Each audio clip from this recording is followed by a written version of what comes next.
There's at least one gun, and we didn't know what to make of it. We don't think that they're police, and so we just drove through the roadblock.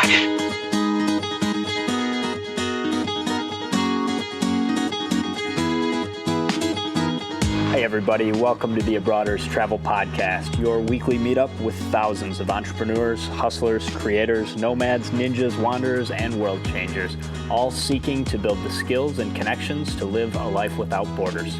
If you want to learn more about what we do or download our entire podcast archive, check out the website, abroaders.com. Happy Wednesday morning and welcome to another episode of the Abroaders Podcast. I'm Eric here with AJ, and today AJ is going to be interviewing our friend Scott Brills. He's an entrepreneur and elite travel hacker who has visited more than 100 countries. His story is unique and inspiring, and we're really excited to share it with you guys. There will almost certainly be a whole bunch of really cool and interesting links coming out of the conversation today. So you can check out show notes at abroaders.com/adventure. A little bit of quick background. Scott runs a safari company called Pamoja based in Tanzania, and he's also a veteran of a couple of very interesting global adventures. He's done a rickshaw run across the width of India a couple of times, and also a charity rally from London to Capetown. So I'm sure AJ will have a chance to talk in a lot more depth with Scott about some of those adventures. Before we do that, let's go through a couple of travel hacking and flying related news and updates. So not in travel hacking related news, but there's some drug news going on. So there is a flight attendant on an Aussie regional carrier, Jetstar. They got into a little bit of trouble after using the public announcement system to warn passengers of some drug-sniffing dogs. It was something along the lines of, "We have been told there are sniffer dogs and quarantine officers waiting in the domestic terminal. If you need to dispose of anything you shouldn't have, we suggest you flush it now." And the funny thing is, the flight had a bunch of attendees from the Splendor and the Grass Music Festival, and apparently that frank message set off some panic for some of these young drug users on the flight. Yeah, I would have loved to be sitting on that plane and see that go down. And, it's the kind of thing you really can't imagine unless you're actually there. But I don't think the guy got fired. I think he got reprimanded, and sort of an interesting dynamic. Apparently they are obligated to make an announcement when there's a quarantine or a search going on, but they have like a standard text that they're supposed to use. It's not, supposed to suggest people go flush their drugs down the toilet. So, but anyways, Facebook, I thought it was really interesting. Came across the blog roll, and Facebook was just absolutely blowing up with people congratulating Jetstar on their excellent flight attendants, work, and, saying that this guy should get a promotion. So there's a link in the show notes to that as well if you guys want to check it out and read the whole story. One other piece of news related to trafficking drugs via airline. There's a guy that nearly died on a Virgin Atlantic flight this week. He was basically trying to fly from the Caribbean to London and had swallowed 60 plus pellets of cocaine. Shortly after takeoff, he starts to feel unwell and realizes that, whatever he swallowed this in is broken, and manages to tell a flight attendant the whole story, just confess that he is trafficking a bunch of drugs in his body before passing out.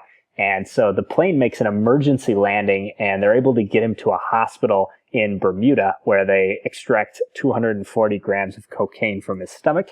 The best part of this whole story is that this guy only ends up with an $800 fine, because the fact that he landed in Bermuda as an emergency stop with the plane made it impossible to charge him with intent to distribute in Bermuda, which would have been a life sentence. So he basically got possession, but since there was no intention to distribute, he didn't get charged with that, where he would have been locked up forever, and ended up paying like an $800 fine and getting sent back.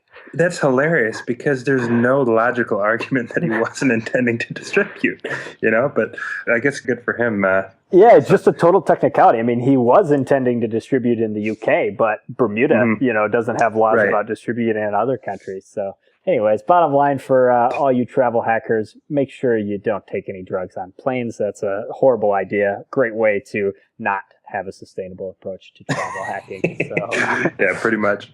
All right, so a couple of offers that we want to mention before we jump into the interview. The United Explorer card from Chase. There is a personal and business version. I believe this offer is just for the personal, and it is at an increased sign-up bonus that is supposed to last through September 2nd. So right now you can get 50,000 points after spending $2,000 in 90 days, and also get an extra 5,000 for adding an additional user and making a purchase with that card. So in other words, if I signed up for the card, I could add AJ as an additional user, have AJ buy a box of Tic Tacs. We're going to get 5,000 miles for that, plus 50,000 for hitting that spending requirement. Normally the offer on that card is 30, so definitely a great time to sign up if you haven't had it. One other note, if you have had it in the past, Chase is allowing you to get the bonus a second time if the last time you got the bonus was more than 24 months ago. So if you're looking at more than 2 years since the last time you earned the bonus for the Explorer card, you are eligible again and should definitely make a sign-up attempt before September 2nd. Yeah, that's good stuff. So there's also some stuff going on with Southwest now. Yeah, just a message that the card that was supposed to have ended, I think in May, is still floating around. There's still a link that's alive for a 50K offer from Southwest. Southwest points are definitely not as useful as United for international travel. They've got some limited routes, but they do cover a little bit of Mexico and the Caribbean. So if you're looking for places like that, I know you were taking a look at Aruba just this week, AJ, and they have great offers from Detroit. Yeah, that was only 26,000 points. And there was also a really, really nice itinerary. I mean, from Detroit, it was under 8 hours of travel time, which is great. It was Detroit to Baltimore, I think an hour layover, which is, kind of what you want, especially on an international flight, and then, straight into Aruba.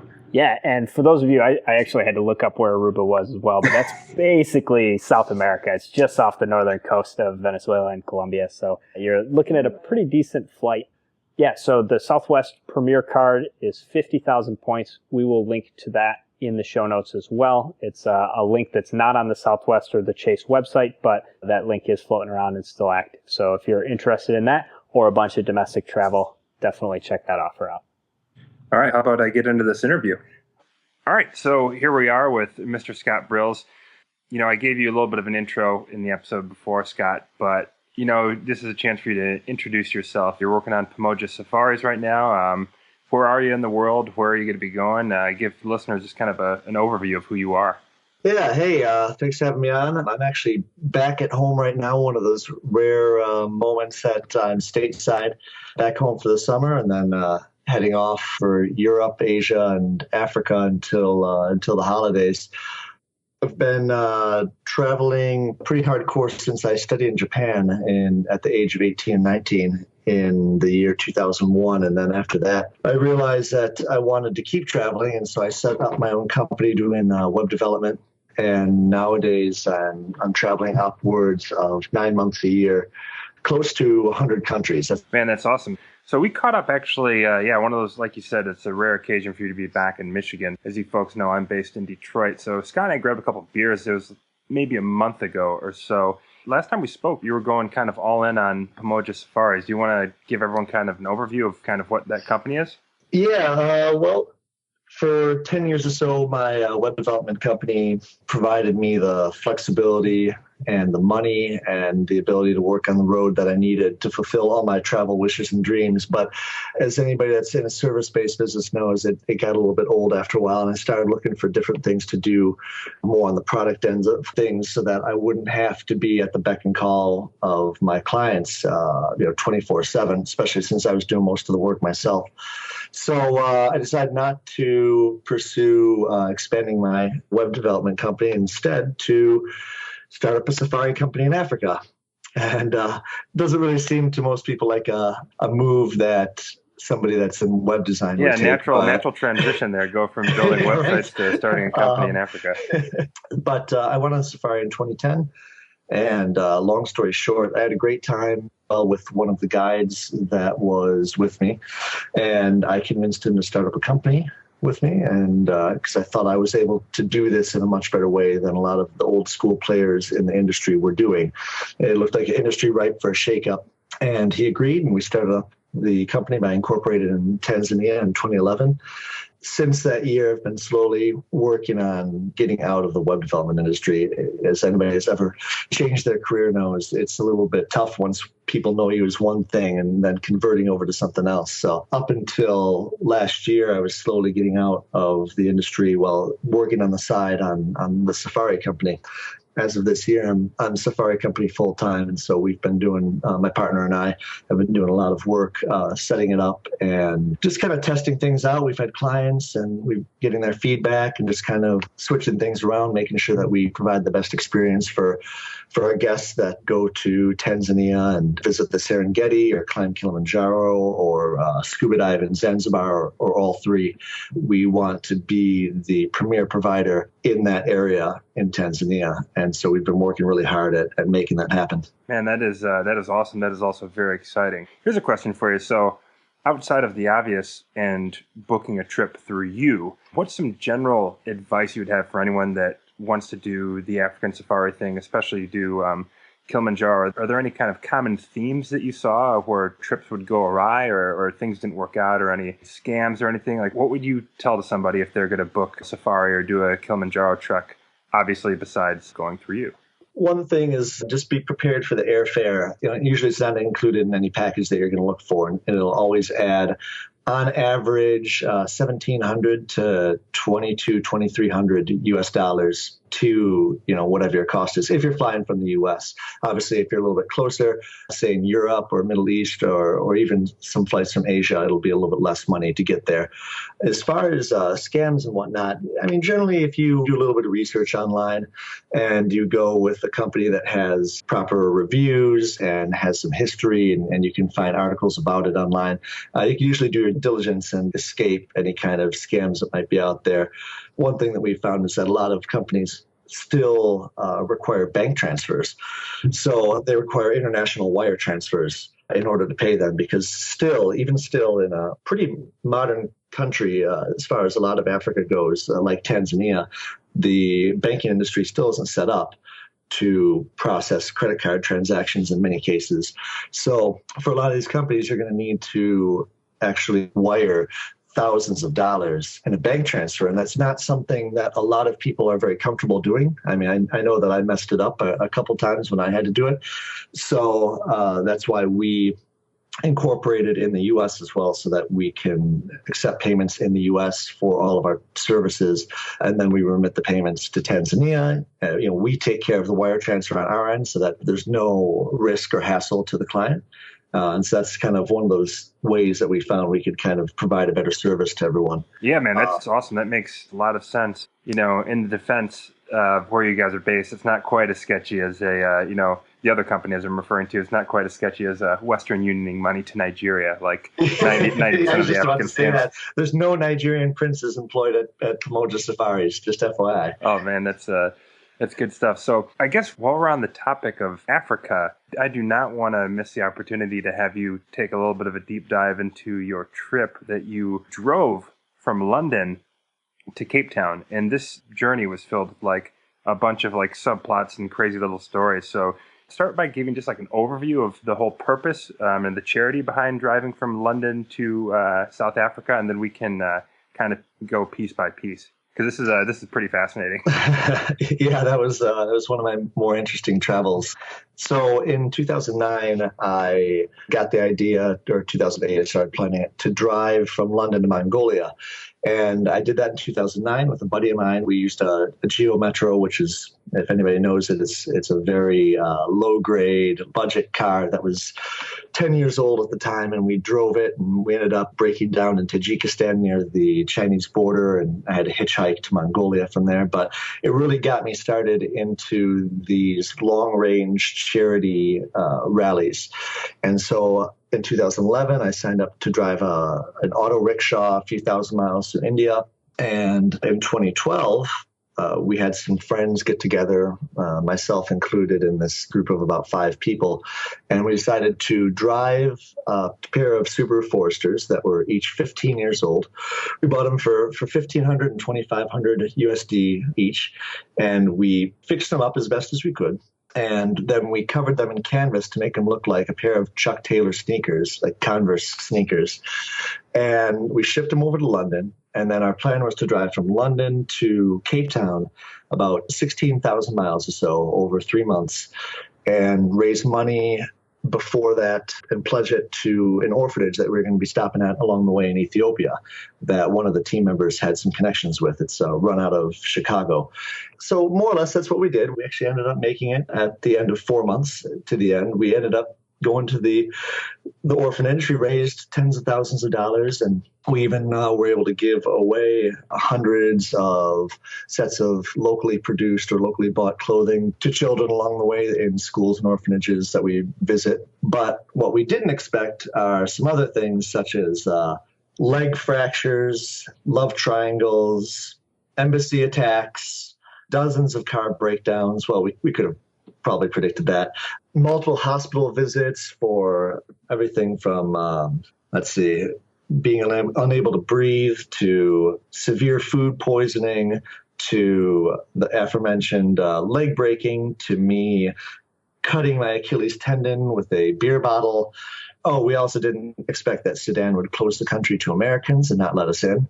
And that provided us with a bit of extra time in Egypt to try to wrangle with the Sudanese government. Didn't you run into some troubles your first day in Africa? Wasn't that Tunisia? Oh, yeah. And then, of course, all my stuff was stolen the first night in Africa. We came across on the ferry from Italy.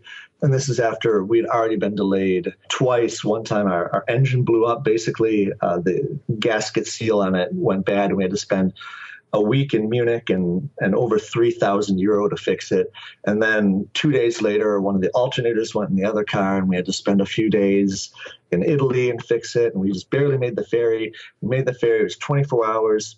They said there was going to be like clubs on board and Wi-Fi and everything, and it had none of that. So we ended up sleeping in this unused movie theater on board this 24-hour ferry.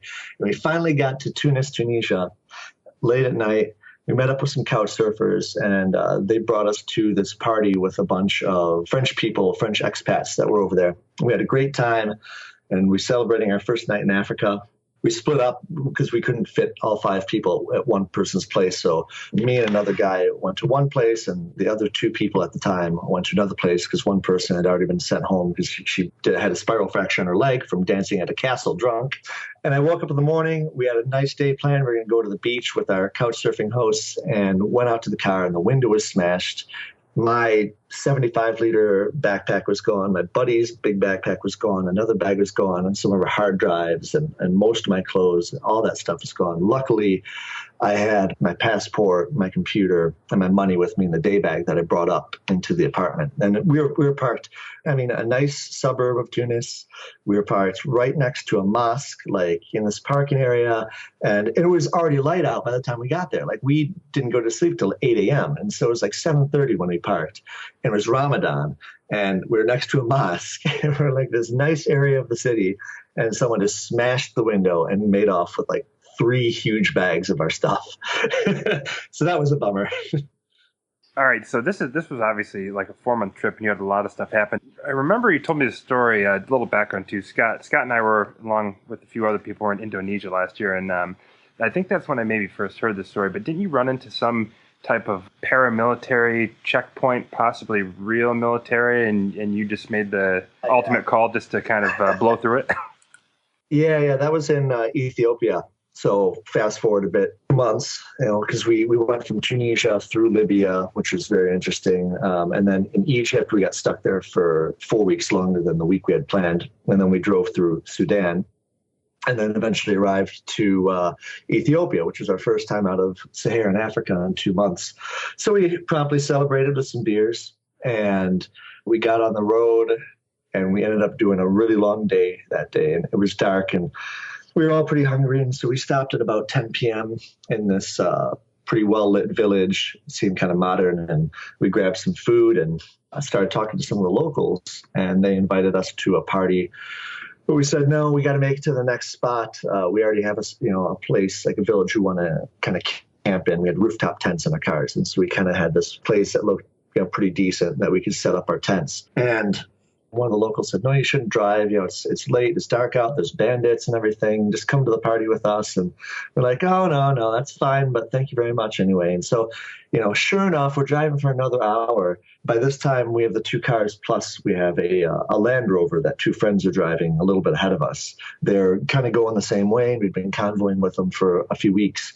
And they radioed back to us and they said, hey, there's some guys that have a rope across the road, and there's at least one gun, and we didn't know what to make of it. We don't think that they're police. And so we just drove through the roadblock. We're like, okay. So the 2 cars, the other 4 of us at the time, we pulled over the side of the road and we kind of talked a little bit. And we're like, okay, guys, what do we want to do? Or there was 5 of us by that time. And so we said, okay, let's wait for some semi trucks, and we can kind of follow a semi truck. And that way, they're going to know what to do. If they have to break through anything, we can just kind of follow. So that's what we did. We actually waited, and there's 2 semi-trucks. We got in between them, and sure enough, we started to see someone signaling with a flashlight ahead of us. And there was a guy with a police cap on, but his face was covered. And I was thinking, wait, maybe this is actually the police.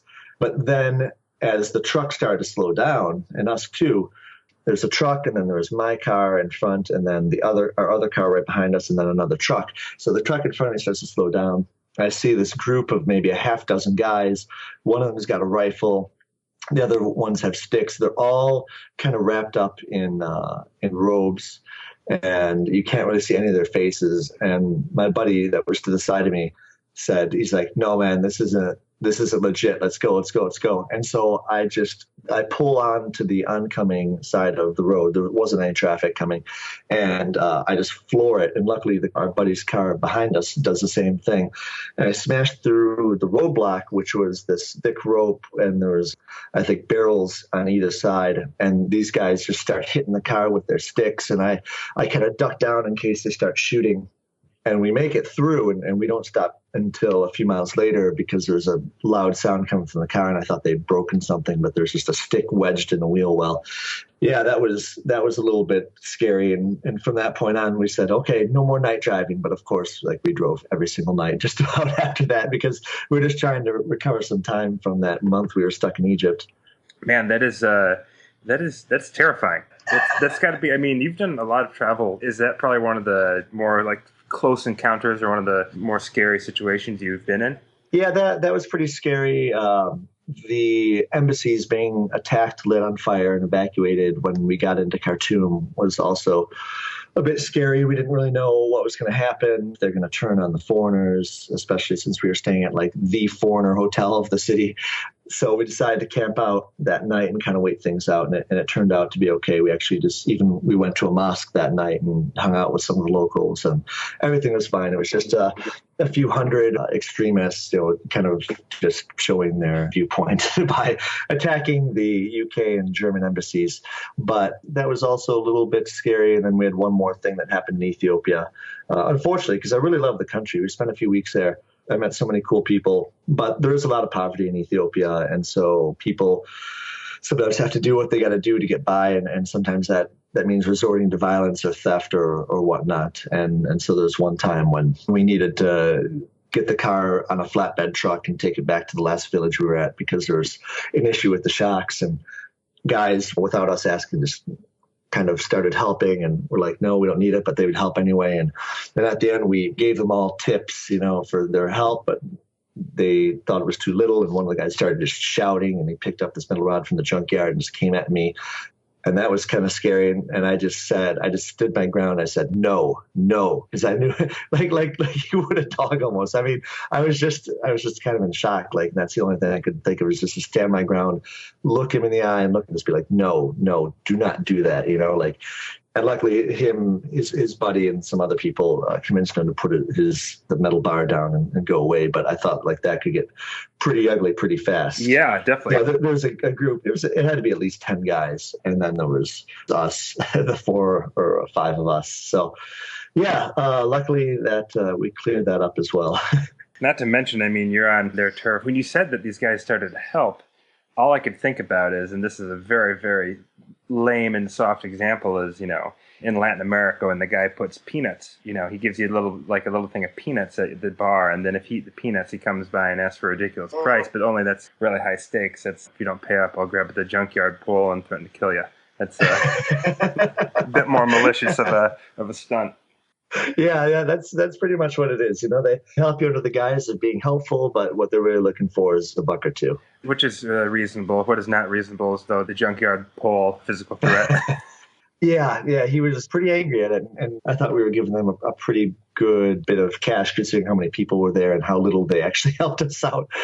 Yeah, it's funny, though. Some people, and you can't really hold it against them, too, because, we only know so much about their culture, but it's been my experience that people think Americans are a bit more wealthy than they really are. Like almost everywhere I've been, if I ask for advice or, hey, where should I eat or where should I stay, and I leave it open-ended, they almost always direct me to the most expensive thing in town. And even in the developing countries, the nice things are typically more expensive than back home. So you're talking about, $100 meals or hotels that are like $300 a night. So lesson I've learned there is to specify, ask like, hey, where would you go? Where do the locals eat? Because typically it's also... and sometimes you still get sent to the really expensive places. Yeah, well, I think some people are just so happy they actually have somebody that they think they can send to this place they heard of. The people, and no disrespect to them, have probably never been there because it's like 3 months' salary for a meal or, half a year's salary for a couple nights at a hotel. But yeah, it's pretty funny. If there's anything else you want to add about Africa, I know our listeners would absolutely love to hear that, but I also do want to protect your time a little bit, and there's a couple other things I want to get into, like the rickshaw run. So is there anything else you want to add about Africa? Overall, had great experiences in Africa. I've traveled all over the north of Africa and the east and done a ton of time there, and we would have been pretty hard up had it not been for the kindness of strangers in just about every country we went through. And so I know that some people have a bit of trepidation for visiting Africa because of all the bad news you hear on TV, especially now with like the Ebola scare, which is not anywhere near where I do business, luckily, and war and poverty and, all the stuff that you hear on the news. But it's actually... a lot of places there are actually very, very nice and safe, and the people are wonderful and no more dangerous than visiting like a metropolitan area in the U.S. and actually a lot of times a lot less dangerous, just figures wise. You're a lot less apt to be part of any kind of theft or attack or anything than you would if, say, you're in Washington, D.C. or downtown LA or something like that. Yeah, I think people from the United States, obviously you and I included, it's tough to have context sometimes. And the U.S. actually isn't a very safe country as far as violent crime goes. We're kind of in the middle of the pack as far as the stats go in the world. I looked it up the other day. We're like right alongside Thailand as far as homicide rates go. There's some countries that people would be afraid to go to that have lower homicide rates than we do in the U.S. So that's another thing, too. And Africa is a massive continent. And there's naturally going to be some bad news when you've got so much geography and some of the, obviously, religious issues, which is pretty much everywhere in the world, there's religious issues. So. Yeah, it's 1.2 billion people and amount of countries. There's dozens of countries, and every country is completely different. And so even like when I'm talking about Africa generally, that's so much of a generalization. You really have to think about it in terms of country by country because it's completely different. Yeah, and even each country and each city, you think about, Mali, for example, where like the north is a mess right now, but not everywhere is a mess right now. Same thing with Kenya. All right. Well, did you have a favorite country when you were in Africa? Was there one place that stood out? I'm sure that the people were great everywhere, and that's been my experience. I don't think I've been to a country where I really have anything bad to say. I think the people everywhere I've been have been great, but there have been some countries that have stood out. Vietnam and Brazil, Costa Rica being a few. Is there one in Africa that kind of stood out? Well, I do love Tanzania, of course, because I do business there. But another few mentions would be Malawi because of the giant lake there. They've got some really cool scenery and people and culture that go along with that. Also, Libya and Somaliland were really cool because we were pretty much the only tourists in both places. So it was really interesting to interact with the locals. These places, they just really don't see tourists at all. And to go there and experience it And then Ethiopia. Like I said, we had a lot of ups and downs. We had a lot of really cool experiences, and we had a lot of like really pits experiences, including breakdowns, rocks thrown at the window, our buddy getting food poisoning, which I think happened in Somaliland. So some people in the group took that badly, and some people chose to see it in a more positive light. And I'd like to think that I saw it in a pretty positive light. I'd like to go back again. Yeah, well, it's cool, man. Well, transitioning to another kind of adventure rally, the Rickshaw Run. We've mentioned it on the show before, so if for the listeners that tune into every episode that have heard of it, but give a quick overview. And if you don't mind, I know that I forget there's a charity that it's for. It's something along the lines of saving the rainforest. But give an overview about that. Yeah, that's one of the rallies I was talking about. It's put on through a group that's based in the UK called the Adventurists, and they put together a few of these things, including the thing in Mongolia I mentioned. For an entry fee, they allow you the use of an auto rickshaw, which is a 150cc engine tuk-tuk, if you know what that is, three-wheeled kind of scooter. Your job is basically, before you go over there, to raise money for the charity. And they used to support a lot of different charities, but now they've narrowed it down to one, which is called Cool Earth, which buys up plots of rainforest land or reserves them or teaches the locals about conservation and not selling to outside interests. And your job after you raise the money is to go over to India, and then you pilot that rickshaw along with a friend or two a few thousand miles through India from one part of the country to the other. When you get to the end, you give the rickshaw back to the organizers, you have a party, and then you go home. A little bit worse for the wear usually, but it's a heck of a fun time. And I just did it for the second time a few months ago in April, and it went a lot smoother this time around because I kind of knew what to do because I had done it before in 2011. So what kind of preparation? Because I remember when we were chatting in Indonesia and you were talking about tuk-tuk parts and all the stuff. What kind of gear did you bring? I mean, what kind of planning is involved? You said they gave you the rickshaw, but what did you actually bring? When you get the rickshaw, like usually in town, you can buy a bunch of parts, and there's some certain things that a lot of people you kind of meet up with other people. There's generally about 70 teams, so 70 rickshaws and more, give or take 150 people doing this at one time. And so you kind of talk amongst yourselves, and there's some things like extra light bulbs or clutch cables or extra inner tubes for the tires that everyone goes out and buys in the city. Other than that, you can plan all you want, like I did in 2011, but generally things won't work out. So this last time around, I really didn't do much planning. I kind of had a guess on what route I was going to take, but every day was so different that you just kind of, one day you might do 150 kilometers, the other day you might do 650, most days were in between. So they give you officially about 2 weeks to do it. I like to take a little bit longer and not really, go crazy, but take some time out to enjoy the scenery and enjoy India. So we took about 3 weeks to get to the end and had a really awesome time, and took the rickshaw up to Sikkim province, which used to be a kingdom between Bhutan and Nepal. And we took it up higher than a rickshaw has ever been, at least in that area that we know of, 12,500 feet or so. That was pretty crazy to go up there in a rickshaw. We had to push it part of the way because the things are really anemic when it comes to high altitudes. Yeah, that's exciting. Didn't you have to get some type of special permission, and you guys kind of sold them on the idea that a rickshaw wasn't really a rickshaw, it was another form of transportation or something?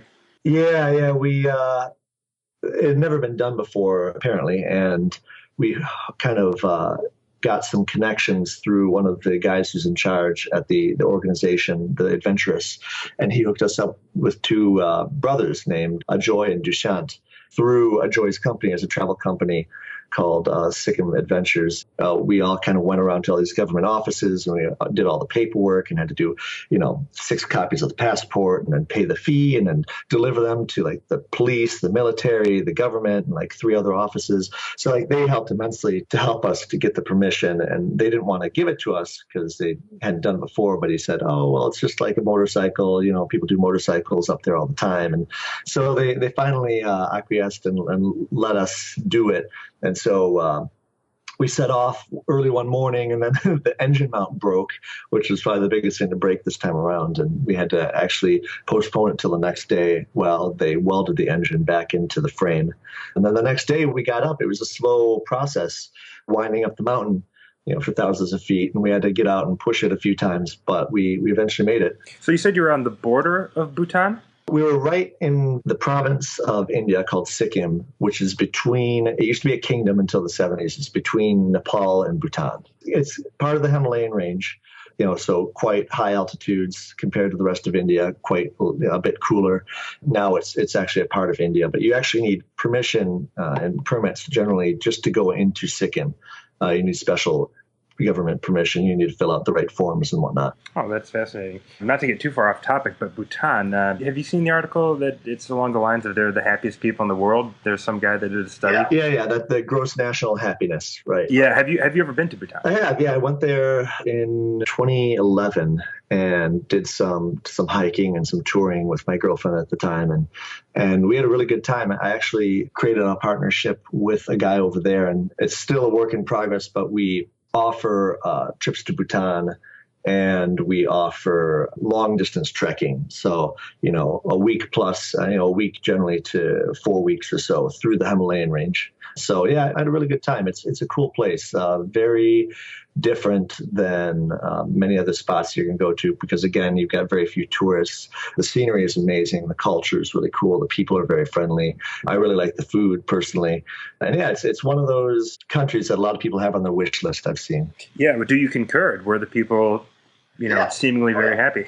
If you do a quick Google search, there's a lot of negative press around that also because there have been some issues with Bhutan forcibly removing Nepali immigrants. They say immigrants, but they may have been there for generations in southern Bhutan primarily. So they say, well, how can you be the happiest country on the earth if only some of the people are happy and the other ones are not so happy because they're being forced to leave your country? So yeah, I would say the people that we interacted with, we were mostly in the north, and so there's the primarily Buddhist majority of the country. Everyone was very friendly, and we got along very well, and we had zero issues anywhere we went. But that is worth taking into account. A lot of people say that the government has mistreated those ethnic minorities, but you can also find that in just about every country in the world. Yeah, it doesn't make it right, but it is unfortunately common. It's also good. I'm glad you mentioned that too, because it's kind of frustrating now. So much content on the web, especially travel content, is just sensationalized stuff. And so, I'm sure that whoever at National Geographic or whoever decided to publish that article, thought they had a winner. Oh, the happiest people in the world. This will make a great title. So it's good to hear a little bit of pushback that there's an opposition opinion on that. It is a cool place. There's a lot of happiness there. And that has been their kind of slogan for a while. They've got a lot of traction off of that, a lot of press coverage. But I think it's up to every traveler to kind of inform themselves and do the research and make their own decisions as far as siding with one thing or another or deciding to patronize a country in their tour and give them tourism dollars. Yeah, no, that's also a really good point. All right, moving on. Let's get into some practical stuff. So first of all, any new tools that you've come across that help you with your travel, whether it's lodging, booking flights?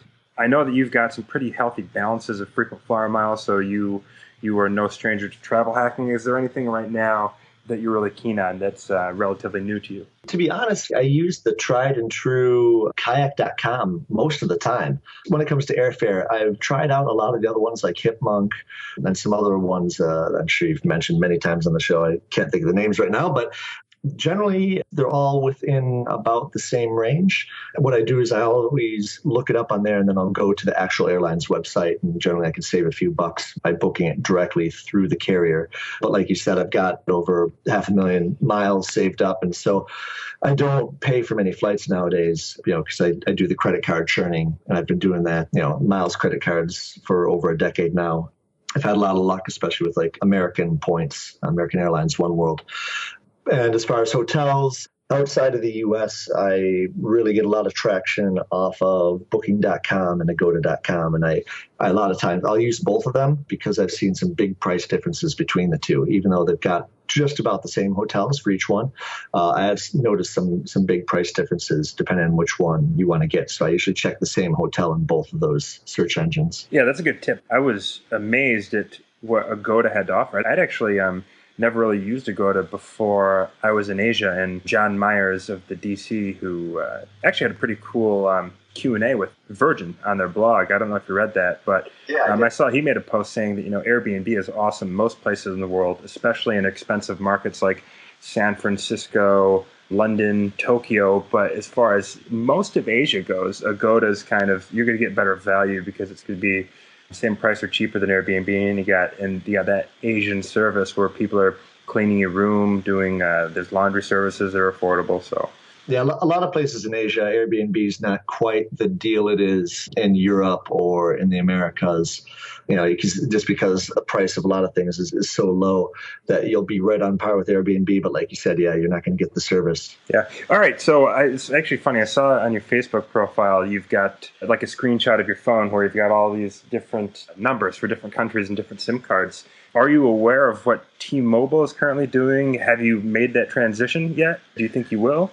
I've kept up with it. I've looked at it before. I'm not in the U.S. very often, and so I hesitate to go away from Verizon because Verizon's had the best coverage for me since I switched over from AT&T in 2006. But yeah, I do know about T-Mobile's no additional cost global roaming data, and that's very cool. I think that has gotten them a ton of new subscribers, and I am thinking about maybe moving away from Verizon just because I'm only in the States for maybe 10 weeks a year nowadays. And so whatever service I have back home doesn't really matter so much when you're changing out your SIM card for every single country that you're going into. You're still paying the bill back home. And right now, an $80 phone bill to Verizon for a service I'm not using most of the time is a bit steep. Right. That makes sense. Man, that's about all I've got as far as my notes and stuff I wanted to ask you. I'm glad we touched on your adventure stuff, driving from London to Capetown, the rickshaw run. You did that a couple times. Anything you want to add, whether it be general travel, planning, packing, just anything, travel, entrepreneurship, because that's pretty much what our listeners want to hear. Well, I've been doing that since 2002 as far as travel and entrepreneurship on the road. My favorite thing to do is just to travel places I want to go to and then always look for opportunities and look for businesses that you might be able to get into where you can leverage your worldliness, and you can either sell things at a premium back home, or you can do what I'm doing and make these travel companies and kind of help them out, get business and get a cut of it. There's so much opportunity in the world, and a lot of it is unknown to people that don't travel and actually meet the locals and see the stuff in person. So just keep an eye open, and you'd be surprised what you come across. That's actually a really good point. And speaking of, when are we going to open up our art studio downtown Detroit? For everyone else, It's still on the list. It's still on the list. I know you've got the connection in Bali. Yeah. We got to. I know the person that has the photo shots of Detroit. That we could get replicated in Bali and we could sell downtown. Yeah, there's this amazing artist in Bali who charges incredibly low prices for commissioned work, which is very rare in the art community. I mean, you can usually go buy a painting for cheap because it's been sitting on the shelf for a couple of years, so the artist may discount it, but this guy commissions work that is very, very, very high quality for very cheap. So maybe in the next couple of years, Scott and I will become big-time art dealers in Michigan. All right, man. Well, thanks a bunch for being on the show, man. I know that our listeners are going to have a blast hearing your stories, hearing some insight. Where can people find you? We'll definitely link to your Twitter and stuff, but just for those people that are listening, what is it, Pamoja.com? Pamoja Safaris, yeah, Pamoja. PamojaSafaris.com. My blog at scottbrills.com. The best thing to do is probably follow me on Twitter at Scott Brills, Brills, Instagram at Scott Brills, something like that. That gets updated the most, and I always post a lot of cool tidbits of my travels or interesting travel and entrepreneur-related bits that I find on the web. Cool, man. Any other businesses or ventures you want to plug? Because I know you're a solid dude, and I'm happy to have you share any of your businesses with our community because I know that it'll be a solid business and a proper venture. Anything else you want to share? The main thing I'm working on is a safari company. So if anybody wants to go on a safari in the Serengeti or climb Kilimanjaro or both, let me know. And also if you want to visit Bhutan, let me know and I'll make it happen and I'll make it the trip of a lifetime. Awesome, man. Thank you so much, Scott. That is Scott Brills of Pamoja Safaris. Thanks again, man. Thanks a lot, AJ. This week's International Jam is by a Canadian group called Purity Ring. This one's off their 2012 album Shrines. We'll see you guys next week, 8 a.m. Eastern Standard. Travel safe. have our pumping earthly hearts. Wean our joys and plunder, feel our shining teeth, bid our hold on happiness. Hey brothers, don't be shy. Hop over to the website and join our email list for exclusive travel hacking content. If you like what we're up to, the best way you can support the show is by leaving us a 5-star review on iTunes. Lastly, we would love to hear from you, so send your show feedback to Eric or AJ at abroaders.com. We will see you next week. Over yourself, watching us trip on each other's